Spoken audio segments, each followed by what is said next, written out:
অস্ট্রেলিয়ার প্রায় ১৪৮ বছরের টেস্ট ইতিহাসে খাজাই প্রথম ৩৮ বছর বয়সে ডাবল সেঞ্চুরি করে স্যার ডন ব্র্যাডম্যানের কীর্তি মনে করিয়ে দিলেন ওসমান খাজা। প্রথম অস্ট্রেলিয়ান ব্যাটসম্যান হিসাবে ডাবল সেঞ্চুরি করলেন শ্রীলঙ্কার বিপক্ষে। ২ বছর আগে ১৯৫ রানে অপরাজিত থাকার অম্লমধুর স্বাদ পেতে হয়েছিল বৃষ্টি বিঘ্নিত ম্যাচে দল ইনিংস ঘোষণা করে দেয়। আর ৩ দফায় ১৭০ ছুঁয়েও একবারও পার হতে পারেননি ১৮০। অবশেষে এবার সেই কাঙ্ক্ষিত সেই সীমানায় পা রাখলেন ওসমান খাজা। টেস্ট অভিষেকের ১৪ বছর পর কয়েক দফায় দলে আসা যাওয়ার পালা শেষে ৭৮ টেস্ট খেলার পর বয়স ৩৮ পেরিয়ে ডাবল সেঞ্চুরির স্বাদ পেলেন অস্ট্রেলিয়ান ওপেনার। শ্রীলঙ্কার বিপক্ষে গল টেস্টের দ্বিতীয় দিনে ডাবল সেঞ্চুরি করে রেকর্ড আর অন্য অর্জনে নিজেকে রাঙান খাজা। অস্ট্রেলিয়ার প্রায় ১৪৮ বছরের টেস্ট ইতিহাসের আর কোনো ওপেনার ২০০ দেখা পাননি ৩৮ বছর বয়সে।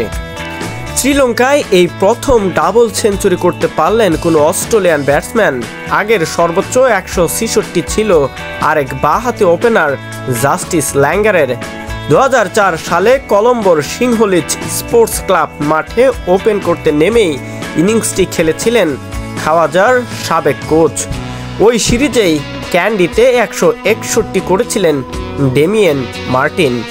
৩৮ বছর পর ৪২ দিন বয়সের ডাবল সেঞ্চুরিতে আরও রেকর্ড দড়া দিয়েছে খাজার।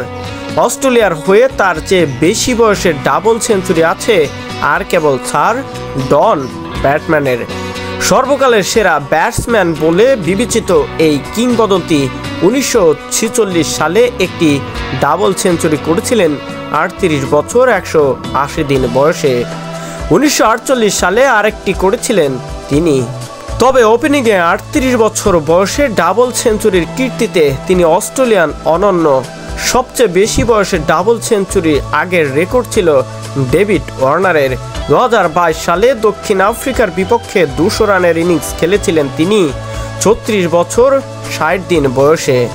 এবার সকল রেকর্ডকে ভেঙে অস্ট্রেলিয়ার হয়ে শ্রীলঙ্কার মাটিতে প্রথমবারের মতো ডাবল সেঞ্চুরির রেকর্ডটা গড়ে নিলেন মুসলিম খেলোয়াড় ওসমান খাজা। ৫ উইকেট হারিয়ে ৬০০ রান তুলে প্রথম ইনিংস ঘোষণা করল সফরকারী অস্ট্রেলিয়া।